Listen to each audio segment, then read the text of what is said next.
Okay, we are live. You can go ahead, Mr. Chair. All right. I call to order this meeting of the Audit and Compliance Committee of the University of Minnesota Board of Regents. Good morning, everyone. Sorry for the slight delay, and thank you to those who are joining us via the live video stream. By now, I think we're all well aware of our online meeting protocol, but just a couple reminders for Regents. All votes will be recorded by roll call as required by the open meeting law.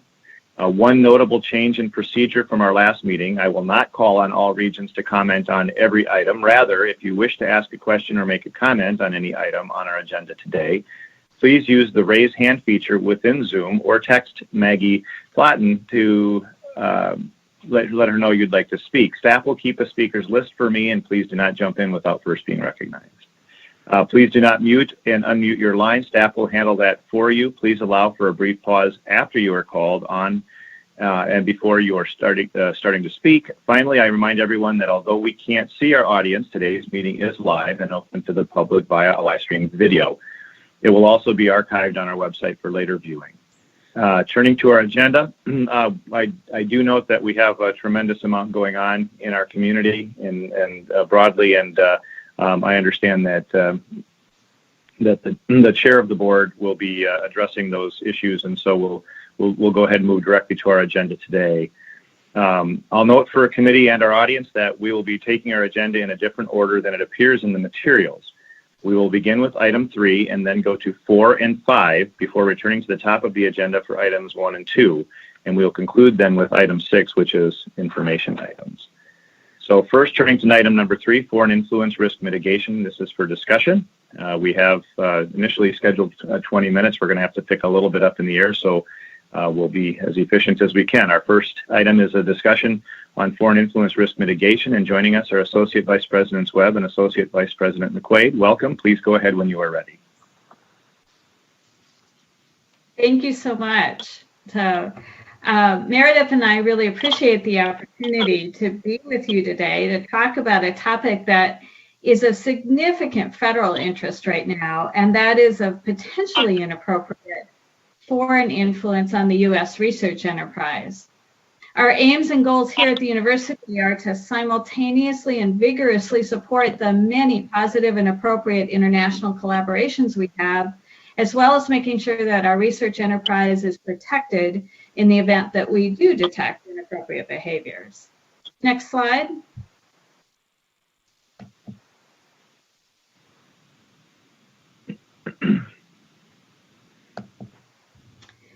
To start, we want to ground our conversation in recognition that the university has benefited for more than 100 years from our engagement with scholars, students, and researchers from across the world.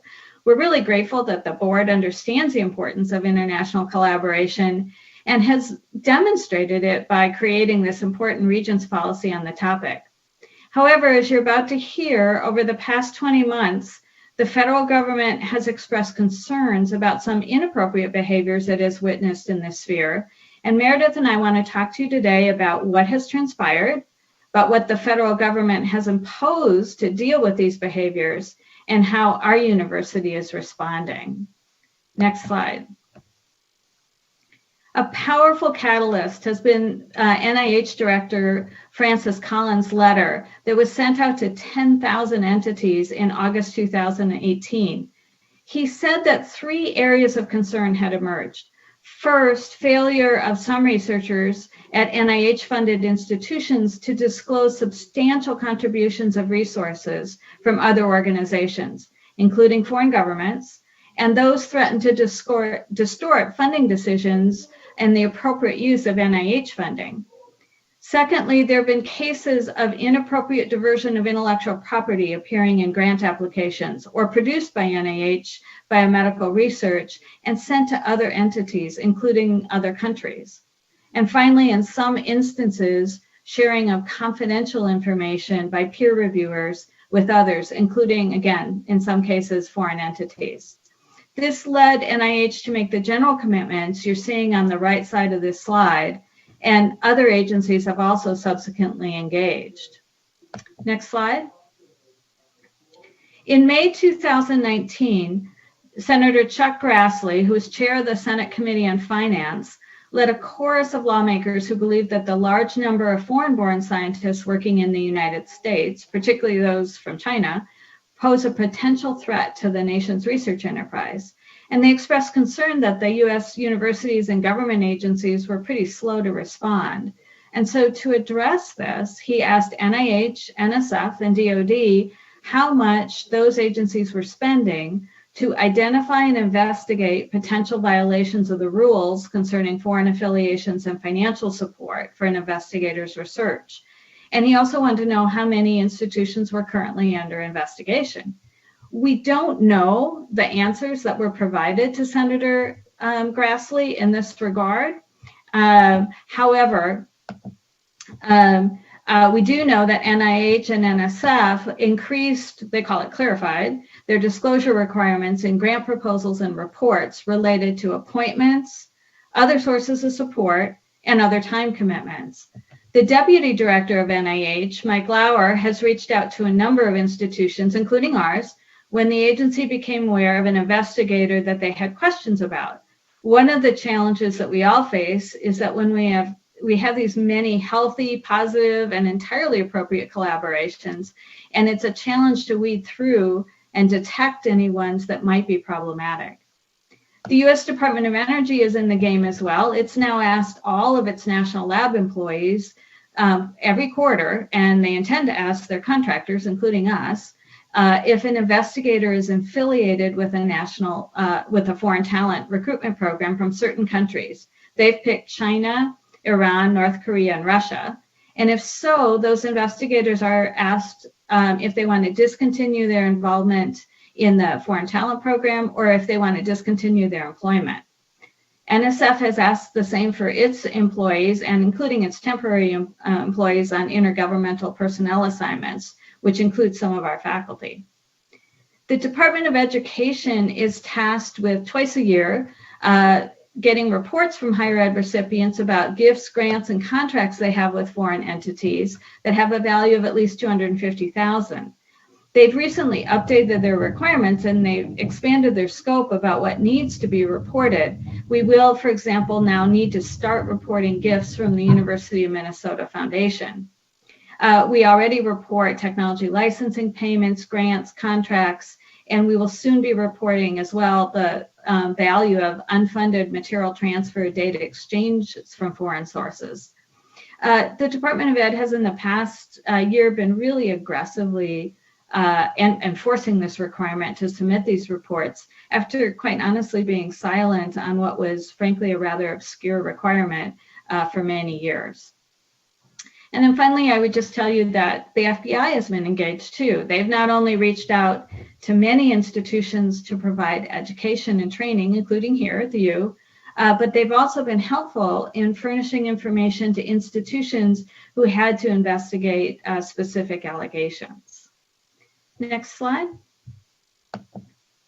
You've probably seen in the press various articles related to this issue. And I will say that many of these cases have involved investigators participating in foreign talent recruitment programs. Well, so what is that? This is a program that generally involves compensation provided by a foreign state to a targeted individual in exchange for that individual transferring knowledge or expertise back to the foreign country. Now, these foreign talent contracts often require the investigator to keep the existence of and the terms of the agreement itself confidential. So that means the home institution is not aware of the arrangement. Common terms include requiring the investigator to turn over intellectual property that they develop here in the US, including IP developed with federal funding, or developed in China, to their Chinese employer. They're often given money to set up and operate a shadow lab in the foreign country without disclosing either the time commitment needed to do that or the research funding associated with that lab. Sometimes investigators are required to provide appointments in the US lab to Chinese collaborators or visitors. It's not just foreign talent recruitment programs, however. There's also been a handful of other issues such as sending or taking biological materials or samples on trips to China. In one case that you may have read about, there were 21 vials of materials stuffed into socks in an investigator's checked luggage.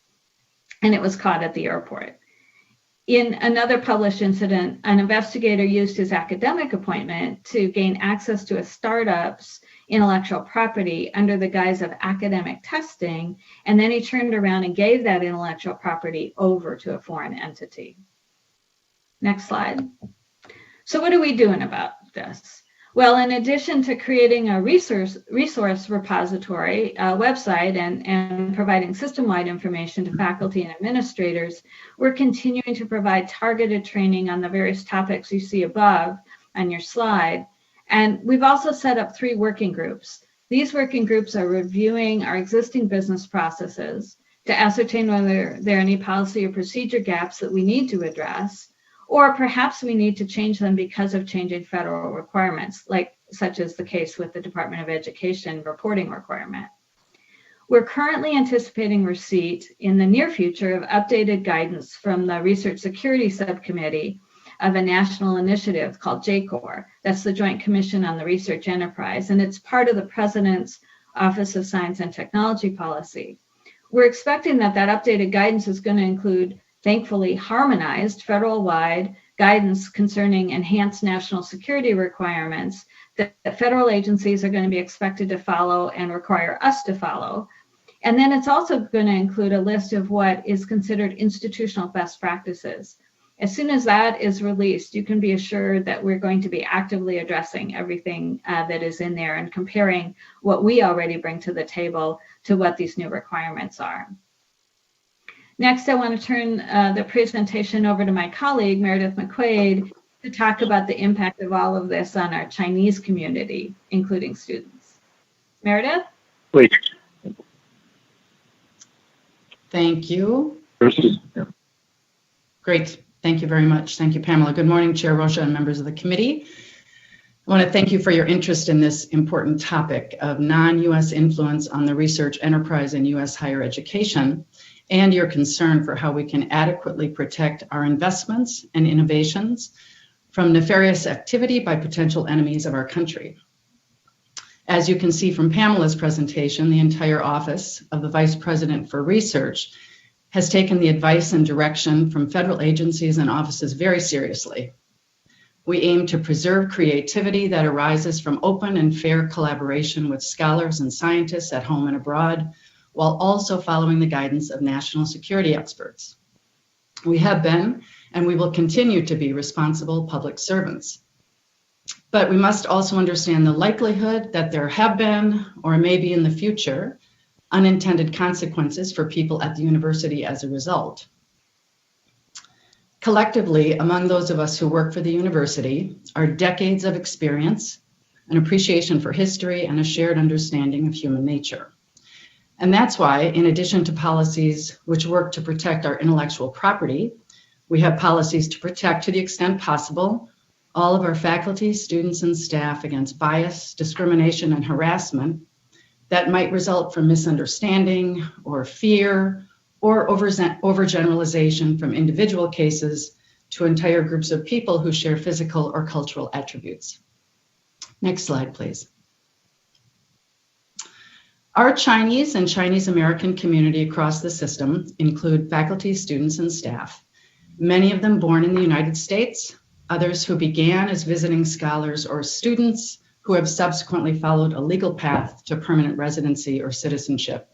And then, of course, others who spend years as students, researchers, scientists, entrepreneurs, and teachers, among other things, before they return home. From them, as is the case with all of our community, we have benefited greatly in terms of intellectual, inspirational, and financial contributions. Many of you have recently seen or perhaps heard of reports of anti-Asian sentiment, particularly since the spread of COVID around the world. But anti-immigrant, anti-Chinese, anti-people who don't look like us sentiments have often been expressed by people in this country over the years and for various reasons, as has been reflected upon intensely over the past 2 weeks. Next slide, please. Perhaps not surprisingly, but still no less disappointingly, the focus on Chinese scholars and academics as the front line in a US-China battle for economic domination, even prior to the pandemic, has resulted in a chilling environment for Asian appearing academics on many campuses in this country. Here at the university, we have a wide range of resources available to anyone who is experiencing and observing acts of racism, harassment, or bias, and we're really very proud of the work that's being done to stand up to this kind of behavior. We must all be concerned with protecting our assets, our intellectual property, as well as our tradition of inspiring more research by collaborating with the best and the brightest in the world. And it's our responsibility to ensure that individuals who have done nothing wrong, who have not violated any laws, rules, or regulations, are free to do the work for which they were trained, work for which they have a passion, and work that contributes to the mission of the University of Minnesota. Next slide, please. Towards the end of 2019, then Provost Karen Hansen, Vice President for Research Chris Kramer, Vice President for Equity and Diversity Michael Go, Director of the university's China Center Joan Brzezinski, and I met with some of our leading Chinese and Chinese American faculty, several of whom have been with us for decades. We asked what their experiences on campus had been since the national focus began, and whether they were aware of how more junior faculty members who share their heritage or their culture were feeling about an environment that had become more tense. Grateful for being asked, most of those present for this meeting expressed a heightened awareness of the burdens that our research enterprise is under in light of the new or expanded protocol. They told us they understood the need for any additional or new reporting requirements and expressed their commitment to follow them. But they also acknowledged the weight of the increased pressure they are under, real or imagined, from coworkers as well as in some cases neighbors. Two of those present at the meeting reported that they had voluntarily removed themselves as co-principal investigators from national grant applications for work in which they had significant expertise, because they feared even having their name on the grant would jeopardize the success of the application. And as previously mentioned, the reaction of many to those who appear Asian in response to the fears and insecurities raised by the COVID-19 virus has only added to an environment in which one might fear undeserved repercussions, professionally or personally, physically or emotionally, because of what one looks like. So not unlike so much of our work here at the university, we must take care to carry out a range of intersecting policies absolutely as well as we are able to, so that we can continue to attract and mine talent, make discoveries, find solutions, and provide people with the environment necessary to thrive while still protecting our assets and promoting our strengths. Thank you so much for your time and your consideration. Thank you very much for that presentation. Regents, let's turn to discussion. If you have a question or comment, please use the raise hand feature or alert the OBR staff that you would like to speak. You can also wave frantically, and if I see you in the video, I'll call on you. Do we have any comments or questions for the presenters?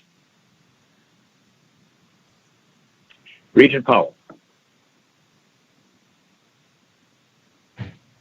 Thank you, Chair Rocha, and thank you, presenters, for that information. So the question I have has to do with, partner country policies around academic freedom, restriction of information, and that sort of thing. Does that, which I've read about a bit, and maybe you can update us or give us more information on that, but I know there's been some concern about restriction of information, restriction of academic freedom in other countries and at other universities. And I'm wondering if maybe you can elaborate on that and how that it plays into our thinking about who we collaborate with, if at all. Weber McQuaid, would you like to respond? I think I can respond on the official collaboration. From the university's perspective, every time we enter into a formal collaboration with an outside entity, we're making sure that there is open and free exchange of ideas, and that our policies, including openness and research policy, is followed to make sure that any results of the work that's going on can be freely disclosed, can be published, and can be made available in general. I think the concern may be ones that are there's ways to do this properly, I guess is what I'm saying. And when we do it properly, there should be no reason for concern that we will have the results of our collaborators their work or our work suppressed. Thank you, Regent Powell. Follow up, or does that get to your point? No follow-up for now. Thanks, Regent Rocha. Thank you, Regent Powell. And I have one other regent on the list here. We're well behind time, and this is a very important topic. I would certainly expect that we will have an opportunity to revisit it. As our presenters pointed out, that there are significant implications to the institution and to individuals who are being impacted by this. So, Regent Hsu, quickly. Thank you, Mr. Chair. I'm just wondering if we have had problems here, if we've had any investigations and what they've yielded. And on the second point, I would just say that based on the way technology works today and our extensive use of Google Docs, I think it does make it easy for people to make stuff accessible widely. And I'm not sure how well Google actually tracks who's looking at the information and whether or not they're getting any information from us, either based on intentional leaking of information or unintentional. Thank you, Regent Hsu, and those are very significant questions. I think the first question can probably be answered pretty objectively. The second one, I think, is a little bit more complex. And with the indulgence of Regent Hsu and the presenters, if we could get maybe a response back to Regent Hsu and the rest of the committee, certainly on the first point, and the second point would be something I think that would certainly stand to be an agenda item at a future meeting soon. But our compressed time, I think, I would hate to open it up and we'd end up, obviously, could get into a very protracted conversation and a very important one. So, Regent Hsu, is that okay if we get back to you on those points? I suppose I would just say that years ago we identified, I think Regent Beeson and I both identified that there is this potential issue of letting people keep their email addresses and therefore all of the information in their email accounts when they leave the university. So I think they've tried, Vice President Gulacek is on the call I see, and he was around when we first raised that issue several years ago. And I guess I'm not sure really if that has been handled, so I'll just leave it there and we can move on. And if Ms. Lawton could just make sure that we have captured that comment, and we'll try to follow up and respond to that. But thank you very much to the presenters. We're going to move on to number 4, access management audit findings and recommendations. This is a discussion item. And we'll discuss the recent findings and recommendations of an audit of access management. We have with us our CIO, Vice President Gulacek, as just noted, and from internal audit, Mr. Galswick. Gentlemen, you may proceed with the presentation. Mr. Chair, members of the committee, thank you for the time this morning. I will be presenting today with Brian Gulacek, our VP of IT, on our collaborative assessment on identity and access management.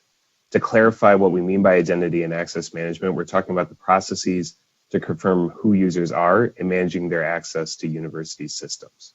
Fareed Shalal is also on the line, who is lead auditor on this engagement, in case there are any detailed questions for him to address at the conclusion of our presentation. In this presentation, I'll provide a background on what the collaborative assessment is, and then provide an overview of the results of the IAM assessment, as well as a proposed follow-up process.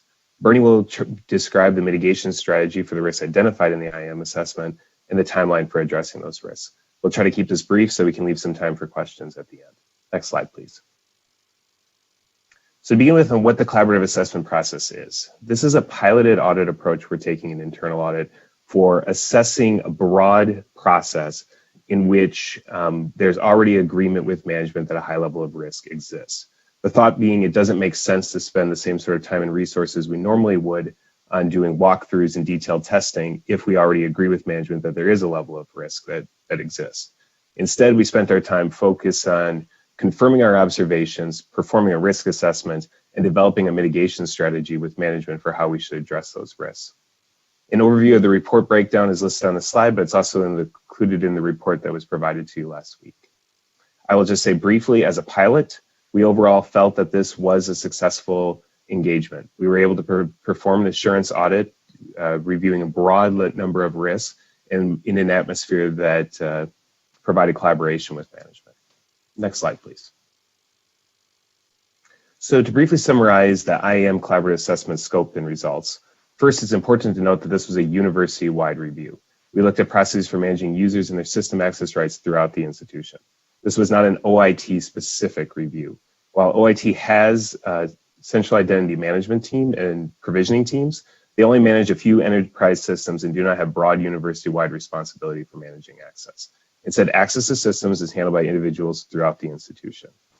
We were in agreement going into this engagement that there was a high level of risk, in part as 30% of all IT issues we identify in internal audit and our normal unit audits are related to access management.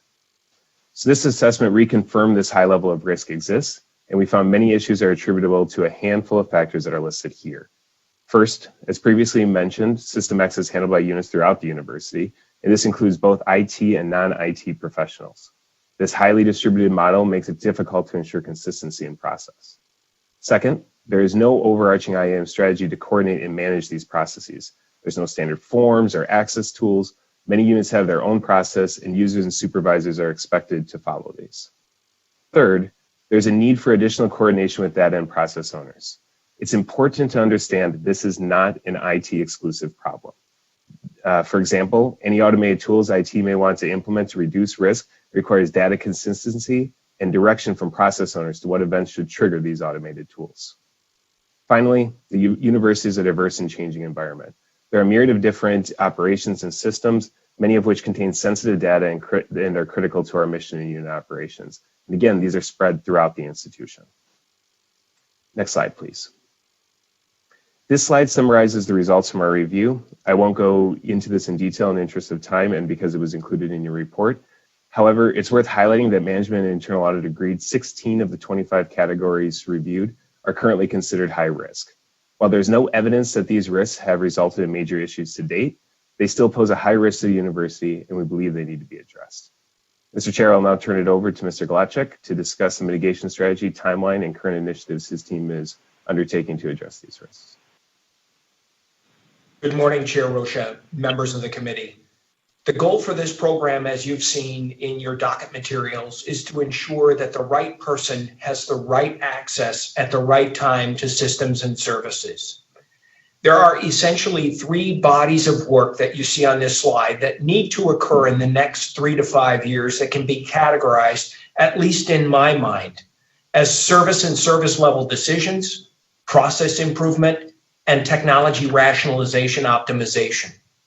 In the next few slides, I'll walk through each category of work and conclude with a high-level program timeline and examples of milestones recently achieved. Next slide, please. This category of work is very broad and includes the reevaluation of, in many instances, long-held service assumptions and service level practices in the context of a now digitally transformed university. Working with the institution's business owners to fully understand the value of University of Minnesota managed technology services to their unique mission and balancing that value with the inherent and residual risks will enable us to calibrate the timing of service provisioning and deprovisioning more precisely. Ultimately, this category of work is about answering the question, are University of Minnesota managed technologies provided as a sole condition of enrollment or employment? The answer today is yes, with exception. Email is, as Regent Shu just mentioned, email is a well-known example of one of those exceptions. The goal of this work is to refresh that answer. Next slide, please. This category of work represents process improvements that will result in consistent data, timely transactions, and improved service delivery. Identity and access management activities, as Mr. Galswick just mentioned, are triggered by upstream transactional data entry events that are part of the university's business processes. The reality is that automation necessitates predictability, and this is the category of work that enables that predictability. Next slide, please. There are new technologies that we have acquired as part of this program that will help us. At the same time, we've continued to rationalize and repurpose existing technologies whose strengths and sweet spots have changed over time. These acquisitions and rationalization are providing a means for us to automate existing, previously manually performed technology-specific activities. Next slide, please. I mentioned previously that this will be a 3 to 5 year effort. The comprehensive and cross-functional scope spanning the entirety of the university system, coupled with the involvement of several management functions and business units, will take time. Done well, these efforts will improve the university's risk profile and at the same time improve processes and the delivery of services. Next slide, please. Finally, these are simply 2 technology-specific deprovisioning automation activity examples that the team has recently accomplished and is positioned to expand, scale, and repurpose where they can be appropriately applied. Our success with these examples assure me and should give you confidence that the people behind the processes and the technologies are focused on delivering results, and that the institution will realize the benefits of this program for years to come. Mr. Chair, with your permission, I return the presentation to Mr. Galswick. Mr. Galswick, please. Thank you, Bernie. So the last item I want to discuss before opening it up to questions is our follow-up proposal. Given the complexity of the issues and the extended timelines that Bernie just laid out, we don't believe the risks yield themselves well to our standard cadence of 3 times a year follow-up like we do on our normal essential recommendations. Instead, we propose Bernie and other management will periodically come to the audit committee directly to provide updates on the remediation completed. Internal audit will continue to collaborate on mitigation steps, but we will also conduct follow-up audits to confirm those remediation steps have been completed as stated, and then we'll report those to the committee. So with that, Mr. Chair and members of the committee, I want to thank you for your time and open it up to any questions you may have. Thank you for your presentation. Questions or comments from Regents? Please use the raise hand feature or alert OBR staff that you would like to speak. Again, you can also wave if I'm able to see you. Any questions or comments from members of the board? Not seeing any, and noting the time, I think we will go ahead and move forward. Mr. Chair, Excellent I'm sorry, presentation. Regent Hsu had a question. Oh, there I see. Okay, Regent Hsu. Thank you, Mr. Chair and presenters. I will just reiterate my questions from the previous topic. And this is obviously a huge and unwieldy area where it comes to technology. And I don't really know what the solution is. And I just think that we need to probably focus on this a little bit deeper in order to really understand where the problems are. Thank you. Would Mr. Glacek, Mr. Galswick, either of you care to respond? I can respond. So noted, Regent Hsu. You're exactly correct. Chair Rocha, Regent Hsu, members of the committee, that's exactly what this program is intended to do, is to reassess and reevaluate some of the services that are provided and to ensure that we are balancing the value of those services with the risks that are inherent with them, keeping in mind that the risks have changed over time. And so this program is intended to do exactly as you described. Mr. Chair, if I may. Yes, please. Mr. Chair, Regent Hsu, I would add to that. I agree that there's going to have to be additional discussion on this topic going forward. That's part of the reason we were proposing from a follow-up perspective that there is presentations provided by Bernie and other management on the decisions that have been made and mitigation steps that have been implemented, and then having us come back as internal audit to assess and confirm that those have been implemented as stated. I think that would provide opportunity in the future for the board to respond or ask additional questions. Excellent. Thank you. Okay, we will move on to item 5, external auditor contract extension. This is for review and action. At this time, I'd like to welcome Controller Paulson to provide us with a brief overview of the recommendation. Controller Paulson. Thank you, Chair Rocha. Good morning, Chair Rocha and committee members. The request before you is to exercise the contract extension options available to the university and extend the Deloitte contract through the audit cycles for fiscal year 2023. The request is to exercise all 3 one-year contract extensions. In the interest of time, I'll tailor my summary to just the 3-year request, the justification related to the 3-year request. Please know that the request before you, we did think about and consider Deloitte's satisfactory performance over the last few years, their commitment to independence, as well as looking forward to the changes that the university will face over the next few years, were additional consideration points as we prepared this request for you today.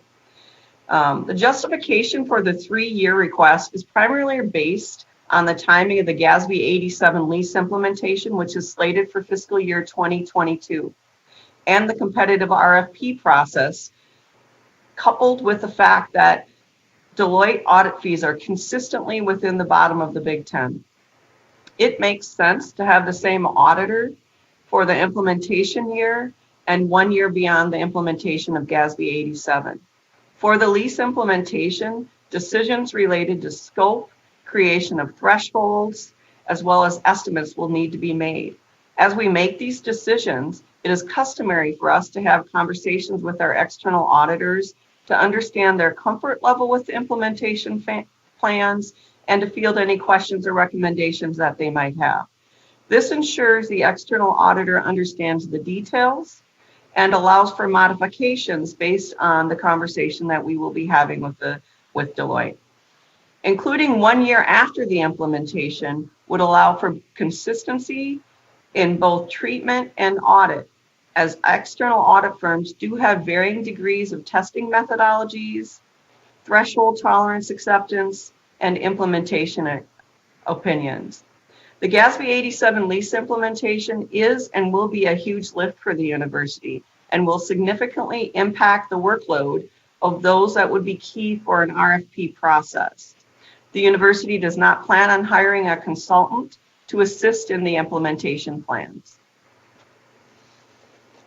Over the last 25 years, the university has conducted a competitive bid process for external audit services 6 times, and Deloitte has won the contract 4 of the 6 times. In terms of fees, the fee for services are consistently in the bottom of the Big Ten. Annually, the controller's Big Ten group conducts an audit conducts a survey of audit fees across the Big Ten. The results of the latest survey are included in your docket materials. It is worthwhile to note that 3 of the 5 schools that didn't respond to the last query, Purdue, Indiana, and Nebraska, because of their relationship with their state, the state auditors conduct portions of the audit engagements, and their financial statements are rolled up into the state's financial statements and audited at a higher level. In prior years, when Chicago did report their audit fees, Deloitte was consistently lower. And finally, the last thing I would like to point out is, as we look forward over the next 3 years, the university faces changes that will impact financial reporting significantly. First, we're working to accelerate the issuance of the financial statements. We'll be implementing the GASB 87 in fiscal year 2022. And as I mentioned before, we do anticipate that will have a significant impact to the financial statements. And finally, the many immediate and longer term ways the university is responding to the current financial challenges that we face. All these changes have a financial reporting impact in terms of process, procedure, as well as financial fluctuations within the financial statements. We believe leveraging an existing relationship with a proven audit partner is both fiscally responsible and a good stewardship of university funds.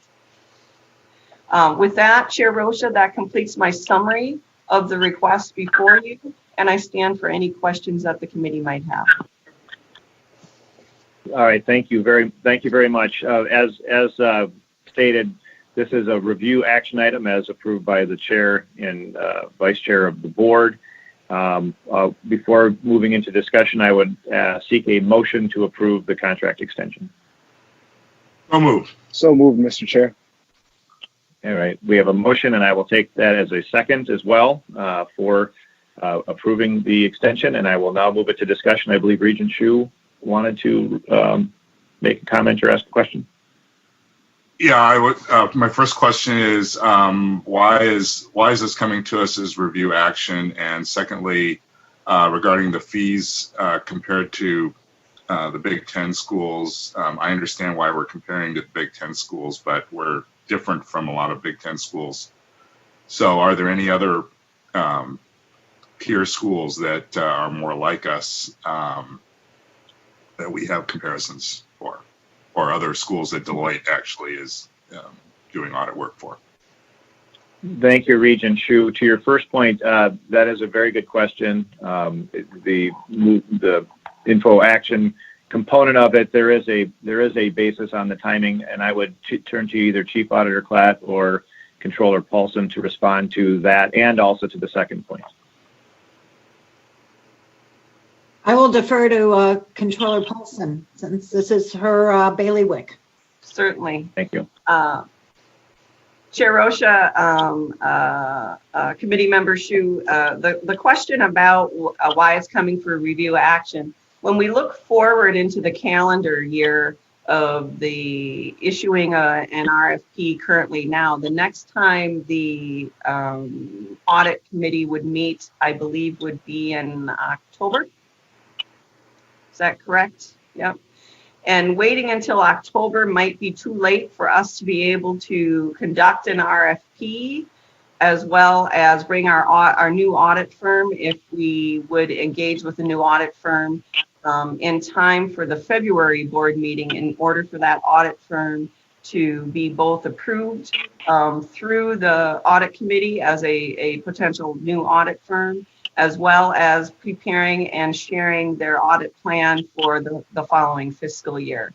So it's a tight compression time between audit and compliance committee meetings being October and then February. There is no December meeting anymore. So in looking forward of that calendar, we felt it was important to try to bring this forth at the June meeting rather than waiting until the October meeting. Regent Hsu? Yes, thank you for that response, but it really doesn't understand why we didn't identify this opportunity sooner, as this could have been brought to our last meeting for review and then action at this meeting. And we could also have a special meeting and with the intention of approving this or discussing this. So I'm just kind of wondering why these things are happening last minute. Regent Hsu, I share the concern about info action in large part because it doesn't, in addition to members of the board, it also puts the public in a bit of a tough spot if anybody has questions or concerns, being able to raise those in this particular instance, and it kind of consistent with some of the conversations we've had about the limited pool in this area. That it mitigates that risk to some extent, and but I haven't received any feedback from anybody since this has been released and so on. But I think those are very fair points and things that I would urge us to be mindful of going forward to try to follow that basic process. Controller Paulson, you care to respond to that? Otherwise, we could turn to Regent Powell, and perhaps then you could kind of close with that, Regent, if that would be okay. Regent Powell? Thank you. Thanks, Chair Rocha. Appreciate the questions that are coming from the members of the committee. Given that Deloitte have been a high performer and some of the heavy lift things that we have coming, I'm comfortable extending the contract. Even with these good questions that are being asked on timing, I feel that that's an acceptable step for us to take. I do have a question on, rotation of engagement partners. I don't know whether we have a policy or academia has a policy. Certainly in the private sector, typically the lead engagement partner would change every 4 or 5 years. And I think the idea is just, for freshness and, fresh eyes, new people come in. I have absolutely no issues with the lead partners from Deloitte who are working on this, but I'm wondering if we have a policy or a practice on rotation of the lead engagement partner, for the reasons I mentioned, just to keep it fresh and gain access to fresh eyes, every 4 or 5 years. Thank you, Regent Powell. Controller Paulson. Yes, Chair Rocha, Regent Powell, Deloitte does have a firm-wide requirement to rotate their partners every 10 years. Our current partner, Katie Knudsen, can serve for fiscal years 20 and 21, and then she will rotate off the engagement, and then Judy Dockendorf would be able to serve in that partner role through the end of the contract extension if we choose to extend through 2023. The university itself, we currently do not have any type of requirement for partner rotation. The firm does, Deloitte does. Okay. Thank you, Regent Powell. Yeah, thank you. That's I'm glad to have that information, and I can live with it. I think 10 years is probably at the very far end of what would be typical for rotation of a partner. But you've answered the question, and I'm ready to move on. Thank you. Okay, seeing no further questions or comments, we'll move to a vote. Actually, Ms. Lawton, do we do a roll call or do a voice vote? We'll do a roll call vote, Mr. Chair. Okay, could you please call the roll? Yes. On the external auditor contract extension, Regent Davenport. Aye. Regent Davenport votes yes. Regent Hsu. Yes. Regent Hsu votes yes. Regent Kenyanya. Yes. Regent Kenyanya votes yes. Regent Powell. Yes. Regent Powell votes yes. Regent Swigum.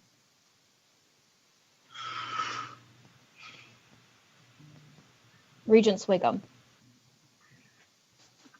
Aye. Regent Swigum votes yes. Chair Rocha. Yes. Chair Rocha votes yes. Mr. Chair, there are 6 yeses and 0 noes. Thank you. By a vote of 6-0, the external auditor contract extension is approved. Thank you. And now we move back to item 1, internal audit update for discussion. We'll turn it over to Chief Auditor Klatt.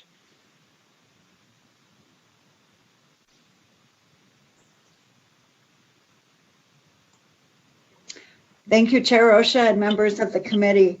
In the interest of time, I just want to highlight a few items from our internal audit update that was included in your docket material. As we discussed in May, we did not perform follow-up procedures for this reporting period due to the additional demands on university resources due to COVID-19. So there is no follow-up information in your docket material this quarter or this period. It's not actually a quarter. During this period, we did issue 10 audit reports, and 8 were determined to have effective controls in place. 1 warranted additional improvements, and the contract management audit had somewhat of a split rating. We found that the contract management performed in individual units responsible was found to be carried out very effectively.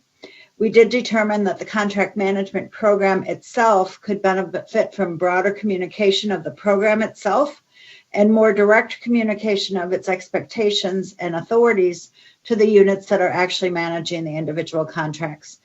Again, our contracts are managed at the individual unit level that benefits from the services of those contracts. Many of the audits that were completed during this period were done while we were working remotely, and my staff has been, I would say, adamant that We let the committee know that that was possible because of just the outstanding responsiveness and cooperation that we received from university personnel, understanding that they also have had significant demands and interruptions in their own work processes. So my staff is really appreciative of that, and that enabled us to get a good amount of work done during this period. As you heard earlier, we completed a pilot of the collaborative assessment of identity and access management practices within the university. We have had to make minor adjustments to the annual audit plan due to COVID-19. We needed to defer 5 audits because the units involved were heavily impacted by responding to the pandemic and changes in university operations. Because that freed up some resources, we added 8 additional audits, and we completed audits of the Aurora Center in this period. We began audits of executive and dean expenses, anatomy request, U-Market, which is the internal sourcing for office needs, the CFANS Outreach Center in Waseca, the School of Business and Economics on the University of Minnesota Duluth campus, and application change management in OIT. So we are allocating resources that we became available because of the other audit work that we needed to defer. We also completed 2 transition reviews, one for the Vice President of Human Resources and the other for the Provost. And finally, we began to work to assess the processes associated with the distribution of funds to students under the CARES Act. And with that, I will stand for any questions people might have on our update for this period. Thank you, Chief Auditor Klatt. Any members of the board care to pose a question or make a comment on this topic? I don't have any signals as of right now. Mr. Chair. Regent Kenyanya? Yeah, thank you, Mr. Chair. Chief Auditor Klatt, can you, your last sentence was about the CARES Act. Could you just say another sentence or two about that and explain that, just because it's of high interest at the moment? Sure. Chief Auditor Klatt, please. Chair Rocha and Regent Kenyana. Yes, the CARES Act provided funds from the federal government to the university. A portion of those funds, a significant portion, is to allow us to provide funding to students who have been financially impacted by the change in campus operations, moving to remote learning. And then another portion of the funds is allocated for institutional needs.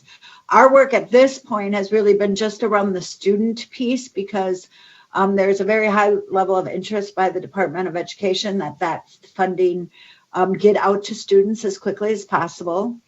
The university spent a good amount of time developing the processes for having students apply for that funding, to make decisions about it, and to actually get that money out to students. Each campus was developed their own processes and procedures around that. Some leveraging specific aspects among them, but generally each campus designed their process to meet their needs and their student needs. So we have been, along with the Controller's Office, tracking how each campus is handling the application for the funds and the distribution of the funds to individual students, to make sure that we meet the intent of the funding provided to us, and the expectations set out by the Department of Education, and that we have appropriate audit trails so that we can confirm and demonstrate our compliance with those expectations, as these funds will absolutely get audited, some of them in this current year, because we will expend those funds.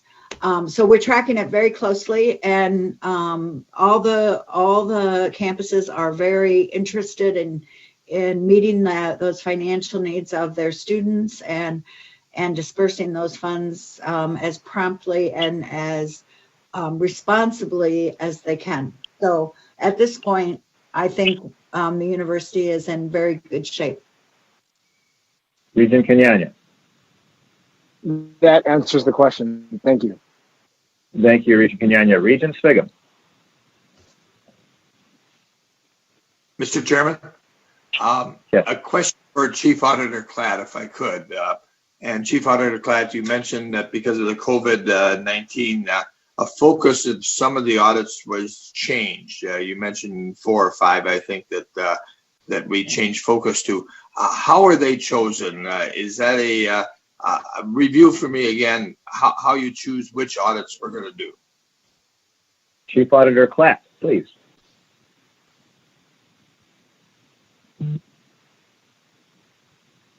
Chief Auditor Klatt.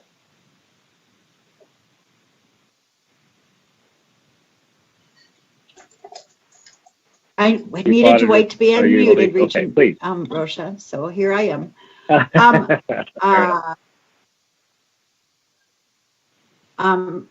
Chair Rosha, Regent Sviggum. Okay, so we had the audits that were included in our plan that was reviewed by the audit committee last June, that we could not do remotely, or because the units were involved in managing the pandemic impacts. So we had, like, for example, an audit of residential life on the Twin Cities campus. And at this time period, they were moving folks out of the resident facilities and making adjustments to accommodate the health and safety aspects needed with COVID-19. So it was just not an appropriate time for us to also call on them to devote resources to the audit process. So the 5 audits that we deferred were all because they were specifically impacted by the COVID-19 operations on the university. And then we substituted, so I'm not quite sure which focus your question Chief focused on. Chief Auditor Klatt, I understand the first part of your response here, that some of the audits that we had planned were not able to be done because of the COVID-19 situation. My question is, what you're getting to now is the substitutes. How do we decide which substitutes we would do? Chief Auditor Klatt. Exactly. So, Regent Sviggum, the additional audits that were included, we always maintain what we call our wish list, and those are audits that if we had additional resources, we would have put forward in our annual audit plan. So some of them come out of that particular work. Because we had to do this on a pretty immediate basis, as we had resources available to complete audits. Some actually were because units were able to accommodate us. And so where perhaps other choices we might have made could not on such short notice.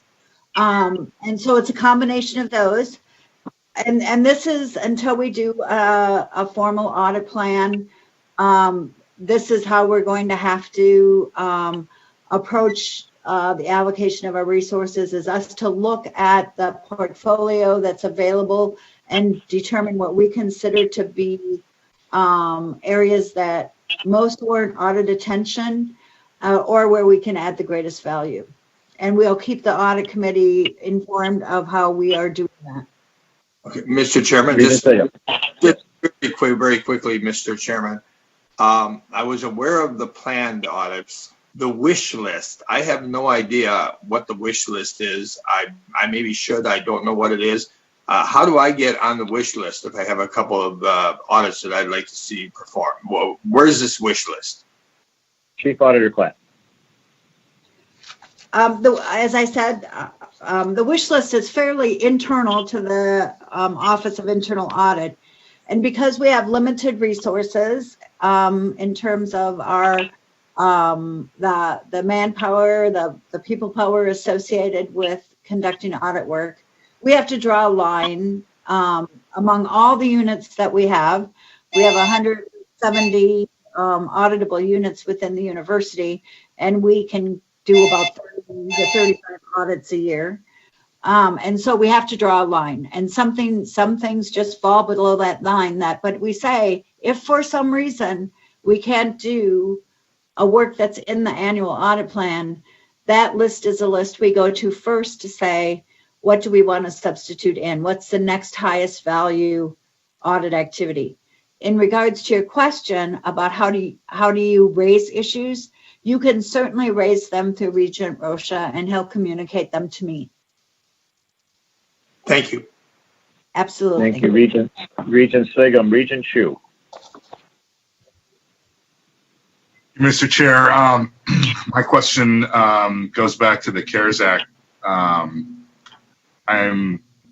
I think I am hearing that we are going to do an audit on that, and my concerns are generally that that we are dispersing money in a fair way. However, you have a fixed pot of money, and you don't know how many people are going to request money, and you're most likely going to either run out of money because you've given away too much money up front, or you're going to have money left over.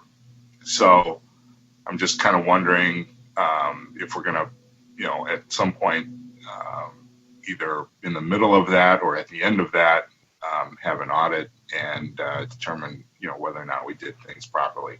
I don't really see how we're going to fix any problems of an audit, because we'll have given the money away already, and unless there's a big pot left over where we go back and start giving people more money in order to use it all, so I have some questions about how that's working. Chief Auditor Klatt. Chair Rocha, Regent Shu. Those are you're absolutely right. Those are the risks that we disperse too much money, that we can't help as broad a number of students as we want, as apply, or that we don't disperse enough money.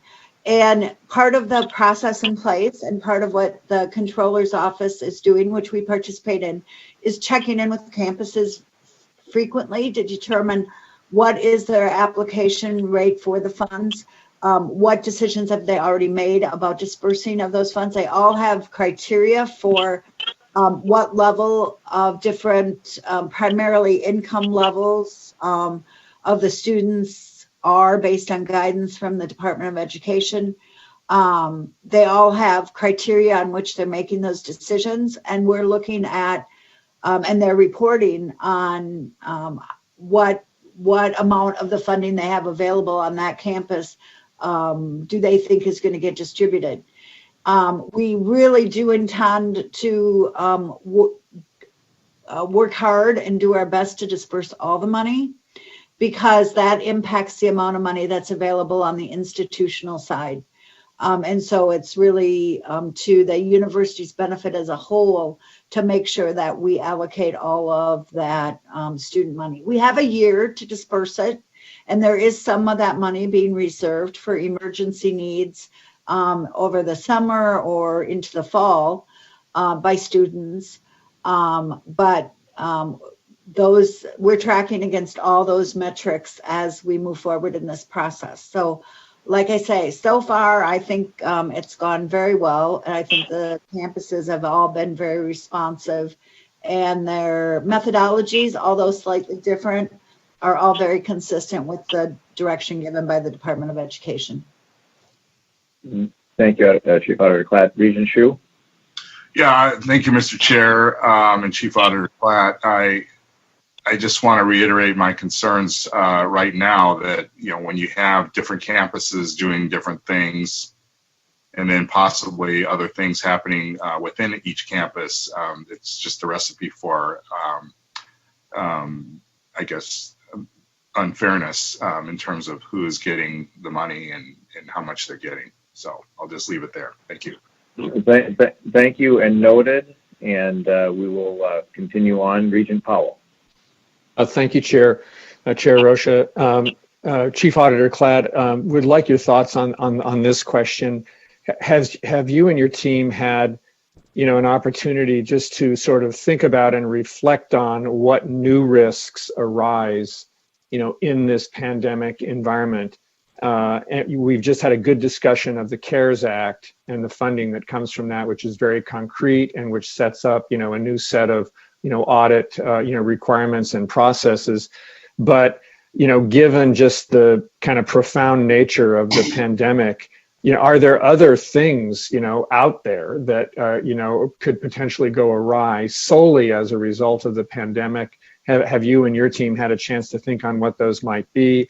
They may lie in the area of, our commitments around, public health and testing and, the way we're going to conduct education. We've made a lot of we're going to make a lot of commitments. Should those be audited? I mean, I don't know. I mean, I guess the question is for you, are there any new and significant auditable risks that your team needs to be taking a look at solely as a result of the pandemic and its impact on the university?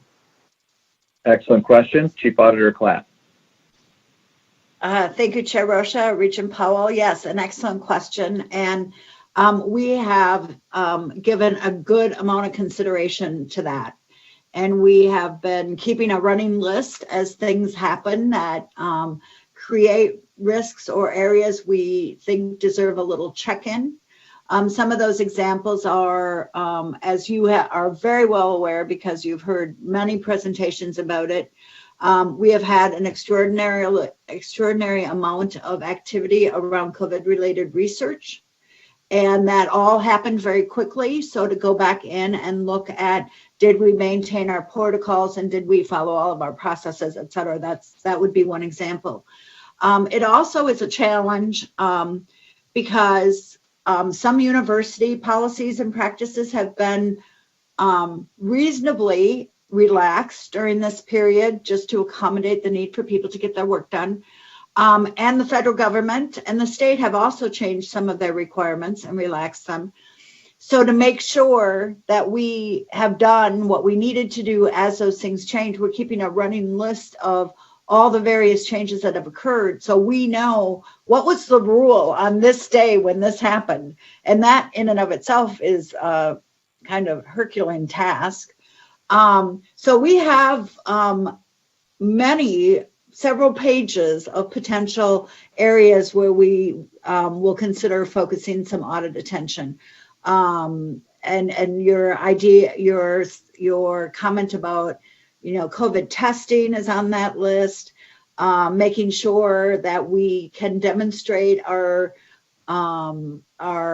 compliance with maintaining your employees and contractors as practicable. I know you've had lots of discussion about that, so we can potentially take a look at how we are positioned to do that, et cetera. So there are a lot of areas where there are implications, for sure. And that's why in the absence of an audit plan, a formal audit plan, those are the types of things we'll be thinking about as we move forward and how to allocate our resources in a very dynamic and changing environment. Thank you. Regent Powell. Chief Auditor Klatt, thank you for that answer, which is reassuring. I'm not surprised. You have such a good and diligent team.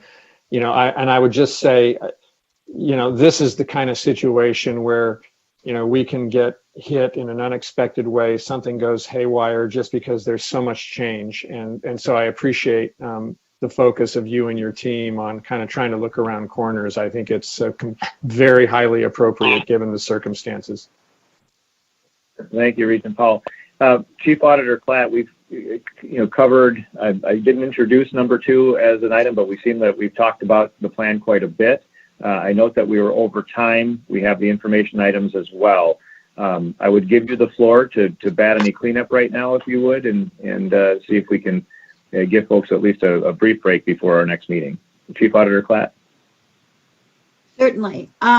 Thank you, Chair Rocha, and I will be very brief. You do have material in your docket about our non-annual audit plan that will develop at some point but have not yet, and why that is. as well as the reconciliation of how we spent our time in this fiscal year, because we are absolutely committed to being accountable for the resources you generously provide us. I would like to just point a couple things out, because it's just important that you have an understanding of this. We will allocate our resources in a manner similar to what we have done over the many years, which has turned out to be pretty accurate. However, the total number of those resources for this year is less by 1 FTE. We have an open audit position in our information technology arena.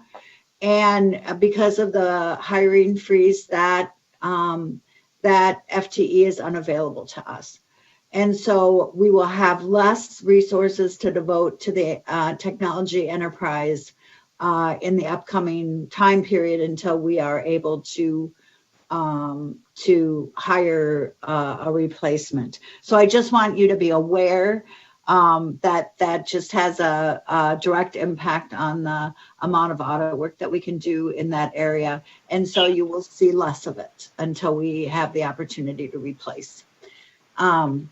So I think that's the most important thing. And everything else is spelled out in your docket material. And I am happy to answer any questions related to it.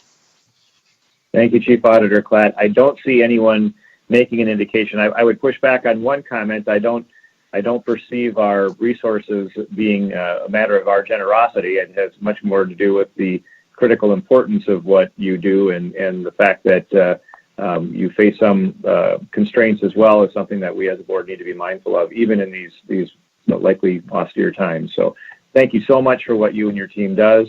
Again, seeing no other inquiry by members of the board, I will declare that there's no additional business before the committee. I note that we have the Mission Fulfillment Committee meeting beginning promptly at 9:30. And with that, we stand adjourned.